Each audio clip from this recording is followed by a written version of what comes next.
हाँ, मंदिर वंदिर सब इसी में करेंगे। तो ये जो religious condition of the Panwar dynasty है, this is an important topic. This topic in history will not only help you about the history of Panwar dynasty, this will also give you an insight on the culture of Uttarakhand. इससे आपको उत्तराखंड के culture का भी history पता लगेगा. इससे आगे चल करके दो और टॉपिक आपने पढ़ने हैं. एक तो कल्चर ही हो गया, रिलीजन हो गया, रिलीजन में भी आएगा ये चीज, सेम रिपीट होगी चीजें, यहाँ की कुछ चीजें. और तीसरा हो गया टूरिज्म. तो जो उत्तराखंड टूरिज्म जाना जाता है, उस टूरिज्म से रिलेटेड भी कुछ आपको जगह यहाँ पर पता लगेंगी. ठीक है, तो ये टॉपिक आपके लिए बेस है for few other topics which you will study ahead. इसलिए मैंने इसमें कोशिश करी है कि आपको थोड़ा सा मतलब ज्यादा कॉन्सेप्चुअल क्लैरिटी में यहाँ पर प्रोवाइड कर पाऊं. तो जिस दौर में पंवार डायनेस्टी वाले यहाँ पर राज करते थे, चाहे वो 888 एडी से 1947 तक की पूरी उनकी जो इतिहास रही है, पूरे 1000 साल का इतिहास जो रहा है इनका, इस 1000 साल में उत्तराखंड के अंदर रिलीजन को लेकर के, या इनके एम्पायर में ही तो वो रिलीजन सरवाइव कर रहे होंगे ना. और आपको पता है पुराने जमाने में, आपको क्या आप मानते हो कि जो रूलर होता है ना, उसका सोसाइटी पर रिलीजन के पर्सपेक्टिव में इन्फ्लुएंस होता है? बिल्कुल होगा. जो रूल कर रहा है ना, वो कैसा रिलीजन सोसाइटी में चाहता है ना, उस रिलीजनिंग में इन्फ्लुएंस डालेगा ही डालेगा. वो फुली इन्फ्लुएंस ना कर पाए, लेकिन वो बहुत जगह पर इन्फ्लुएंस करता ही करता है. और हमें पंवार डायनेस्टी की हिस्ट्री पढ़ करके उनके जो रिलीजियस पर्सपेक्टिव को पढ़ेंगे, तो हमें फुली ऐसा लगेगा कि उत्तराखंड में जो धर्म आज आप मान रहे हो, जितने भी तरीके से धर्म की जो भी रीति रिवाज मान रहे हो, उसमें पंवार डायनेस्टी वालों का कंट्रीब्यूशन बोलिए या इन्फ्लुएंस बोलिए, वो था ही था. जो राजा ये सिक्का इशू कर रहा है, कि सिक्के पे लिख रहा है बुलंद बद्री, बद्रीनाथ सहाय, बद्रीनाथ कृपये, और बुलंद बद्री, तो वो राजा बोल रहा है कि मैं ही बद्रीनाथ का, भगवान बद्रीनाथ का प्रतिनिधि हूं. मैं ही भगवान बद्रीनाथ हूं, एक तरीके से समझ लो. तो आप जितनी भी वो रिलीजियस डिक्रीज, ऑर्डर्स और पॉलिसीज निकालेगा, तो वो क्या बोल देगा, ये भगवान बद्रीनाथ का आदेश है हमें, और हम राजा जो हैं, हम उनके एक वो है, मीडिएटर है. तो लोग मानेंगे नहीं मानेंगे बताओ? फॉलो करेंगे. और वो फॉलोइंग क्या हो जाती है फिर आगे चल करके, कस्टम और रिचुअल बन जाती है. बट एक चीज और मैं बता दूं, the irony here is, will see a lot of localism in our culture. बहुत कुछ ऐसा होगा जो यहीं से जुड़ी हुई चीजें होंगी, वो भी चल रही होंगी. फिर प्रॉब्लम क्या आएगी, जो लोकल है उसको नेशनल से रिलेट करने की कोशिश भी होगी. जो लोकल बिलीफ है उसको किसी नेशनल गॉड के साथ लिंक करने की भी बहुत सारी मान्यताएं फिर शुरू हो जाएंगी. तो यहां पर ब्राह्मण कम्युनिटी और राजा का बहुत बड़ा इसमें रोल आता था ये सब करने में. तो पंवार डायनेस्टी में दो तरीके के रिलीजन चलते थे मेजरली. मतलब एक था फोक रिलीजन और एक था पौराणिक रिलीजन. तो पहले तो आप ये कीवर्ड के मतलब ही समझो भाई, फोक रिलीजन मतलब क्या होता है, पौराणिक मतलब क्या होता है. पढ़ के तो सारा समझ में आ ही जाएगा, बट शुरू से. तो फोक रिलीजन के लिए तो मैंने ब्रैकेट में लिखा ही हुआ है इंडिजीनियस ट्रेडिशंस. सो हम कहते हैं ना यार, उत्तराखंड का फोक सॉन्ग लगा दो, folk dance, folk culture. What is that? Something that is only related to that particular area, जिसका ओरिजिनेशन किसी एक जगह से होता है और उसी जगह पर सीमित होती है वो चीज, तो उसको फोक कहते हैं. फोक कल्चर में, कल्चर में फिर बहुत सारी चीजें आती है. आर्ट आता है, डांस आता है, क्लोथिंग आता है, फूड स्टाइल आता है ना, रिलीजन भी आ जाता है. ये सब फोक का हिस्सा है. Folk means native, native to your area. यानी अगर मैं उत्तराखंड की बात करूंगा, तो जो सिर्फ उत्तराखंड के इलाके में डेवलप हुआ होगा, उस पर बाहर का इंफ्लुएंस नहीं रहा होगा, उसको कहेंगे हम फोक ट्रेडिशन. Is this clear? तो फोक रिलीजन वहीं पर. तो हमारे फोक रिलीजन क्या क्या है? कोई एक एग्जाम्पल दे सकता है फोक रिलीजन? कोई भगवान, देवी देवता, फोक रिलीजन से रिलेटेड। नरसिंह देवता, भूमियाल देवता, और आछरीस, ठीक है, और धारी देवी, यस, धारी देवी इज फोक। ये सब है। Nanda Devi, she is also folk basically, but now has been related to Devi Parvati, but है वो वैसे फोक, ठीक है। और भी देख लेंगे, चलो। और पौराणिक रिलीजन का मतलब होता है वो रिलीजन जिनका जिनका जिनका ओरिजिनेशन पुराणों में लिखा गया है, पुराण्स। तो जो पुराण्स हैं वो हमारे कुछ रिलीजियस टेक्स्ट्स हैं जो पैन इंडिया लेवल के कवर करते हैं। जो हमारे इंडिया की जो जगह है उसमें आपको उससे रिलेटेड जो देवी देवता हैं वो साउथ इंडिया में भी उनके बारे में मिलेगा, ईस्ट में भी मिलेगा, वेस्ट में भी मिलेगा, नॉर्थ में भी मिलेगा, सेंटर में भी मिलेगा। तो वैसे देवी देवताओं के बारे को कहते हैं पौराणिक रिलीजन। जैसे अगर मैं मान लीजिए भगवान राम के बारे में मैं बात करूंगा तो भगवान राम की मान्यता कश्मीर में भी है, भगवान राम की मान्यता मद्रास में भी है, बंगाल में भी है, गुजरात में भी है ना, सब जगह यहां भी है। तो ऐसे देवी देवताओं को पुराणिक गॉड्स बोला गया है और उन भगवानों से जुड़ी हुई बिलीफ्स को पुराणिक रिलीजन बोला गया। तो ब्रह्मा विष्णु महेश इज बेसिकली पुराणिक। आप भगवान विष्णु से रिलेटेड जो भी पढ़ोगे वो पुराणिक है, और भगवान शिव से रिलेटेड जो भी पढ़ोगे वो भी पुराणिक है। तो उत्तराखंड में पुराणिक सबसे इंपॉर्टेंट पुराणिक रिलीजन कौन सा चलता था उस टाइम पर? शैविज्म और वैष्णविज्म। शैविज्म से ज्यादा इनफैक्ट मैं आपको बता दूं राजा के लेवल पर।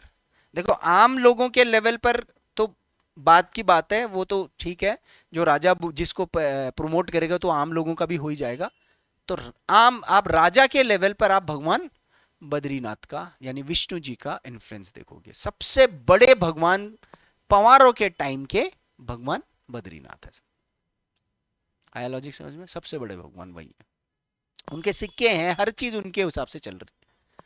तो अब ऐसे करके मैंने आपको बता दिया, दो तरीके के धर्म पढ़ेंगे हम लोग, और उसकी कैटेगराइजेशन टॉपिक्स की भी मैंने कर रखी है। तो इसमें क्या क्या टॉपिक्स में पढ़ाऊंगा और इसमें क्या क्या टॉपिक्स पढ़ाऊंगा, इसको लिस्ट करना आप स्टार्ट कर दो अब। तो सबसे पहले हम लोगों को थोड़ा इंट्रोडक्शन पढ़ाऊंगा फोक कल्चर के बारे में, उसके बाद क्लासिफिकेशन ऑफ डीटीज। बड़े मज़ेदार, मतलब आपको नॉलेज, आपको पता है काफ़ी कुछ, जो लोग उत्तराखंड से जुड़े हुए लोग हैं, घर गांव से भी अभी जुड़े हुए होंगे क्योंकि घर गांव जाते आते जो भी कल्चर वल्चर आप फॉलो करते तो करते होंगे। तो classification of deities, classification of deities का मतलब क्या हो गया? हाँ, देवी देवता की किस तरीके के देवी देवता थे। एक देवी देवता नहीं थे, अलग अलग टाइप के देवी देवता थे। तो वो टाइप, क्योंकि उससे आपको उस देवी देवता का इंपॉर्टेंस समझ में आएगा, प्री में क्वेश्चन बनेंगे इससे ज्यादातर। उसके बाद सेकंड टॉपिक मेरा, ये टॉपिक्स है बस, ठीक है। तो सेकंड टॉपिक है मेरा स्पेसिफिक कल्ट्स एंड वर्शिप। तो ये तो देवी देवता हो गए, और कल्ट का मतलब क्या होता है? Cult means culture which is distinctive of other, कुछ अलग या हटके कुछ यहां पर अलग से डेवलप होगा। तो वो हटके क्या चीजें होंगी और किस चीज की हम वहां पर पूजा कर रहे होंगे। जैसे नाग संपदा है ना, नाग साधुस, इस तरीके की चीज है। थर्ड टॉपिक जो मेरा इसके अंदर रहेगा वो रहेगा सेक्रेट साइट्स एंड एलिमेंट्स। हम किन चीज, कौन कौन सी जगहों को पवित्र मानते हैं फोक के कॉन्सेप्ट में। ये मैं वैसे नहीं कह रहा हूं, बद्रीनाथ नहीं है यहां पर। बद्रीनाथ क्यों नहीं है? क्योंकि Badrinath is not part of folk religion, Badrinath is part of पौराणिक रिलीजन, ठीक है।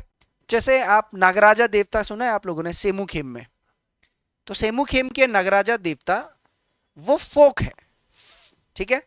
अब अगर आप उनको लगाओगे, नागराजा हैं, शेष नाग हैं, शिव जी हैं, ये तो अब हो चुका है ना, बाद में हुई ये चीज। लेकिन उन चीजों की मान्यता उस जमाने से है जहां तक जब ये लिंक नहीं था। जब 6th-7th सेंचुरी एडी के बाद, 7th सेंचुरी एडी के बाद खास तौर पर, और पंवारों के बाद खास तौर पर ये लिंकिंग शुरू हुई है इंडिया उत्तराखंड के अंदर। इनफैक्ट जो राजा जात भी है ये भी तब उसी के बाद ही लिंक हुई है। चौथा कॉन्सेप्ट मैं पढ़ाऊंगा आपको, पिलग्रिमेजेस एंड कस्टम्स। तो हमारे फोक रिलीजन में कौन कौन सी हम जगहों पर धार्मिक यात्रा के लिए जाते हैं। पिलग्रिम का मतलब क्या होता है ना, तीर्थ। तो हमारे फोक रिलीजन में भी तीर्थ स्थल हैं, ठीक है। सिर्फ गंगोत्री यमुनोत्री और ये जो है ना, ये ही नहीं है, ये तो पौराणिक रिलीजन है। और देखो, लार्जर देन लाइफ राजा जिसको चाहेगा उसको बड़ा बना सकता है। तो बद्रीनाथ भगवान को, केदारनाथ को बड़ा बना दिया है मेरे ख्याल से, क्योंकि राजा पेट्रोनेज कर रहा है ना। नंदा देवी राजजात यात्रा को बड़ा किसने बना दिया? राजा ने बना दिया, क्योंकि राजा जैसे इन्वॉल्व हुआ, जब से राजा इन्वॉल्व हुआ तो वो बड़ा हो गया है, समझ लो, विश्वास में, इसमें। बट वो लोकल ट्रेडिशन में पहले से ही रहा है। अभी भी कई सारी ऐसी यात्राएं हैं छोटी छोटी जिसमें राजा इन्वॉल्व नहीं रहता था ज्यादा। छोटे लोकल जो सयाने होते थे गांव के, या पटवारी होते थे, ये पटवारी कह रहा हूँ, ये आपके जो मंडलाध्यक्ष, मंडल के जो फौजदार होते थे, ये लोग, या वजीर होंगे, दीवान होंगे, इनके उससे चलती थी। पिलग्रिम्स एंड कस्टम्स, और last but not the least, social and ritualistic practice. Folk में ऐसी क्या चीज होगी जो पूरा एक सोसाइटी प्रैक्टिस कर रहा होगा पूरा, और क्या क्या हम डे टू डे लाइफ की जो रिचुअल्स हैं वो परफॉर्म करते होंगे। अच्छा, जैसे आप लोगों के देवी पूजने जाते हो, आप घर में मसाण पूजते हो, किसी को भूत भात चढ़ जाता है तो मसाण वगैरह पूजा जाता है जंगलों में, पहाड़ों में। कभी कभी आपने देखा होगा कि आप भूत नचाते हो, है ना। ये सारी चीजें आपके किसका हिस्सा है? फोक रिचुअल का हिस्सा है, फोक कल्चर का हिस्सा है। ये पुरानी कल्चर नहीं है जो आप अपने पर्सनल, आपके जो घर वाले आ जाते, कभी कभी नहीं आ जाते, किसी की आत्मा किसी पे आ जाती, उसको शांत करते हो आप, धूप वूप नचाते हो, ऐसे ऐसे ऐसे करके, बाल खोल करके भी नाच रहे होते हैं। ये सब आपका खुद का है, ये दिस इज नॉट पुराणिक। तो ये देखेंगे। उसके बाद पुराणिक रिलीजन में 4-5 चीजें इसमें भी पढ़ेंगे। वैष्णविज्म का concept, the royal cult. Why I am saying the royal cult? मैं इसको रॉयल कल्ट क्यों बोल रहा हूँ? वैष्णविज्म को राजा फॉलो करते थे, इसको, ये राजा से जुड़ा हुआ था, बुलंद बदरी जिसे कहते हैं। उसके अलावा शैविज्म एंड द नाथ पंथ, एक तो शैविज्म और एक नाथ पंथ। तो वो अजय पाल याद है? You remember Ajay Pal? उसने कौन से सेक्ट की शुरुआत कर रही थी? नाथ पंथ की, यौगिक religion. Shaktism, what is the meaning of the word Shaktism? Shaktism, शक्ति धर्म। अच्छा, मैं आपको एक कीवर्ड बता देता हूं आज ना, ये तो आगे देख लेंगे। जब कभी भी धर्म में शाक्त धर्म या शक्ति धर्म की बात होगी ना, शक्ति या शाक्त, तो इसमें आपने सिर्फ और सिर्फ फीमेल डीटी से रिलेट करना है। किसे रिलेट करना है? फीमेल। तो महिलाओं को, या फीमेल वर्जन ऑफ कुछ, या बेनेवलेंट फॉर्म ऑफ, जो हम ये कह सकते हैं कि बेनेवलेंट भी नहीं बोलेंगे, फीमेल ही बोलेंगे इसको, उसको कहते हैं शाक्त। तो क्या उत्तराखंड के अंतर्गत पुराणिक रिलीजन में शाक्त है? बिल्कुल है सर। आपके जो देवी, नंदा देवी, पार्वती, ये सब, काली, ये सब आपके शाक्त या शक्ति रिलीजन का पोर्शन है। एंड लास्ट में, इसमें भी आप क्या रिचुअल्स और सोशल कस्टम्स फॉलो करते हैं। जैसे मांगल होती है, उसमें एक भगवान का नाम होता है सबसे पहले शुरुआत, क्या बोला जाता है उसको? गौरी, और कुछ, खोली, क्या बोलते हैं? हाँ, खोली का क्या बोलते हैं? हाँ, तो खोली का गणेश का मतलब क्या होता है? तो हमारे पुराने जमाने में, मैं आपको बताता हूँ, जो ये दरवाजे की चौखट होती थी ना, ये, इस दरवाजे की चौखट में यहाँ पे गणेश जी का इंस्क्रिप्शन होता था, एनग्रेविंग होती थी, है ना। हर किसी के घर में होती थी पहले, अब तो नहीं मिलेगा आपको, ठीक है। तो ये हमारा रिचुअल, गणेश जी हमारे रिचुअल थे कि दरवाजे में एंटर करते ही सबसे पहले गणेश जी होने चाहिए। हर काम में सबसे पहले किसका आह्वान होता है? सबसे पहले गणेश भगवान जी का ही तो आह्वान होता है ना, पहले सबसे पहले देवी देवताओं में गणेश जी का आह्वान होता है, उसके बाद बाकी देवी देवताओं का आह्वान होता है। अब ये देखो, ये पांडित्य ज्ञान जो है वो मैं उसमें नहीं जाऊंगा कि क्यों बनाया, किस लिए है, क्या है। मैं इसके पॉजिटिव साइड्स आपको बता रहा हूँ कि that is part of our culture and rituals. तो अब पहले क्या देखें, फोक, उसके बाद तो लंबा टॉपिक है, देखते रहिए, चलते रहिए, लिखते रहिए। ठीक है, folk religion, let me give you some introduction and Bon connection. यहाँ पर दो कीवर्ड आप देख रहे होंगे। Any of you have ever heard of Bon religion? Bon, बौद्ध धर्म, बौद्ध धार्मिक रिचुअल्स।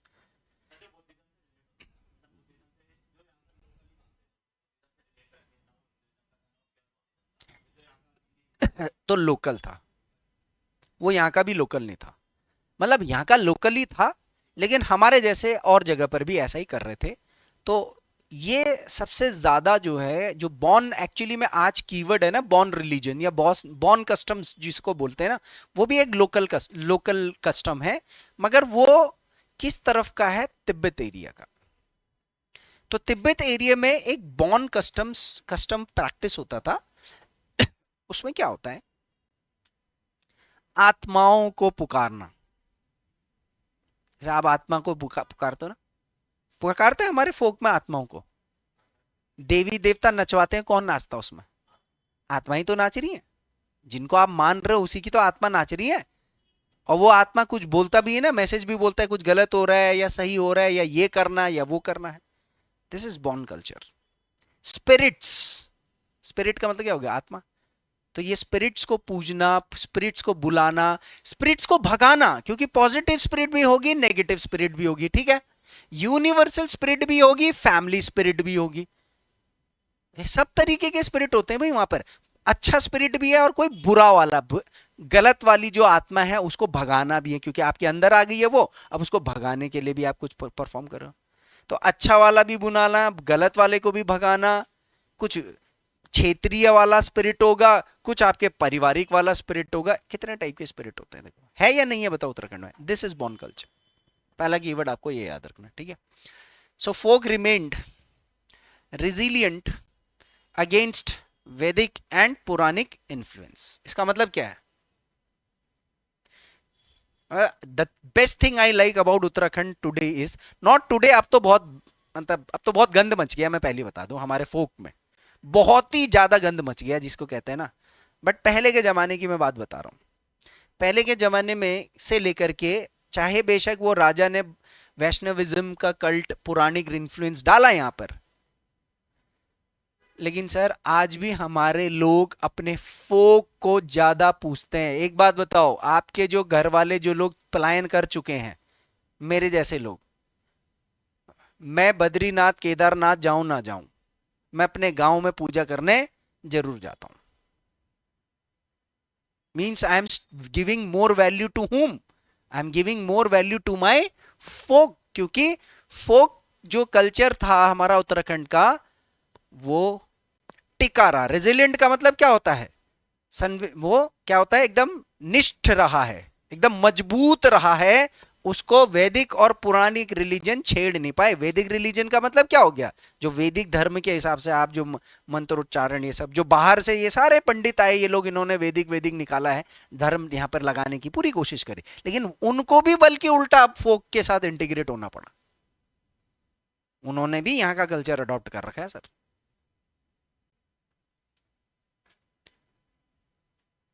तो फोक इतना अटूट और अटल है, अभी भी है सर ये। Second thing, folk is deeply rooted in ethnic heritage. और ये जो हेरिटेज या संस्कृति या प्रथा थी, ये फोक जो हम आज मान रहे हैं, वो यहाँ के ट्राइब्स फॉलो करते थे। याद है, इन प्री हिस्ट्री पढ़ाई थी, प्रोटो हिस्ट्री पढ़ाई थी, प्रोटो हिस्ट्री में ट्राइब्स का कॉन्सेप्ट स्टार्ट हो गया था, फिर हिस्ट्री की शुरुआत हुई। सबसे पुरानी ट्राइब कौन सी थी? खस, कि तिंगण, किरात तो बाद में आए, खस, ठीक है, तिंगण, किरात, रामट। ये मैंने कुछ ट्राइब्स के बारे में आपको बताया था, 5 6 7 ट्राइब्स मैंने आपको करवाई थी। और सबसे पुराने और सबसे मेन खस ट्राइब ही माने जाते हैं। तो सोचो हमारा फोक का ओरिजिनेशन उस जनजाति के लोगों के साथ है। तो एक क्वेश्चन आपसे पूछेगा ना कि उत्तराखंड का फोक का बेस कौन सी जाति से आता है, खस एंड किरात, ये दो वर्ड याद रखने हैं, या सम अदर ट्राइब्स आल्सो विच एग्जिस्टेड, जो फेड हो गए बाद में किसी और चीज में कन्वर्ट हो गए। और उसके साथ साथ उत्तराखंड का जो फोक रिलीजन है उसका प्योर प्रॉपर बॉन कनेक्शन है। मतलब बॉन कनेक्शन का मतलब जैसा तिब्बत में आत्माओं वाला जो रिलीजन था उनका, हमारा भी सेम वैसा ही है, because we were close to Tibet ना, we were connection with this. So folk religion shares striking similarity with the Bon religion of the Tibet. उस जमाने में तिब्बत को क्या बोला जाता था, भोट देश, ये मैंने पढ़ा रखा है पीछे, भोट देश है ना। तो तिब्बत का जो भोट देश है उसके साथ था बौद्ध धर्म, और बौद्ध धर्म की खासियत और हमारे फोक की खासियत क्या है, वी इन्वॉल्व स्पिरिट वर्शिप। हम एक्चुअल में सर आत्माओं की पूजा करते हैं सर, अपने पूर्वजों की आत्मा की पूजा हो या अपने क्षेत्र की पूजा हो, ठीक है, वर्शिपिंग भूत पूजा। क्योंकि इसको भोट देश बोलते क्यों थे उस जमाने के लोग, भोट देश इसलिए बोलते थे तिब्बत में क्योंकि वहां पर बहुत ज्यादा ये स्पिरिट्स की पूजा हुआ करती थी, इसी से तो इसका भोट देश नाम पड़ा है। और आगे चल करके जो जो भोट देश के लोग उत्तराखंड में रहे उनको क्या बोल दिया, भोटिया बोल दिया गया। आई बात समझ में। तो भूत मतलब स्पिरिट, ठीक है। उसके अलावा पहला तो हो गया स्पिरिट वर्शिप, दूसरा हो गया एग्जॉर्सिज्म। एग्जॉर्सिज्म का मतलब क्या होता है, इविल स्पिरिट को बाहर भगाने की जो प्रैक्टिस होती है। And animal sacrificer, third most important thing, तीसरी चीज क्या है, animal sacrifice. Why people use to sacrifice animals, बताओ। दोनों चीजों के लिए। देखो, अब पॉजिटिव जो भूत है उसको भी खुश करने के लिए, नहीं अपने खुद तो आदमी खुश हो ही रहा है ना, ऑब्वियस सी बात है, शिकार मिल रहा खाने को, तो ठीक है। वो पॉजिटिव जो है देवी देवता उसको भी संतुष्ट करने के लिए, और जो नेगेटिव आत्मा है उसको भी भगाने के लिए, कि ये क्या लेकर के जाएगा, बलि लेकर के जाएगा। तो अब तू जो परेशान करेगा इसमें चलेगी तेरी, जिसको तूने परेशान करना था वो ये है, नॉट दिस, ठीक है। तो दिस इज द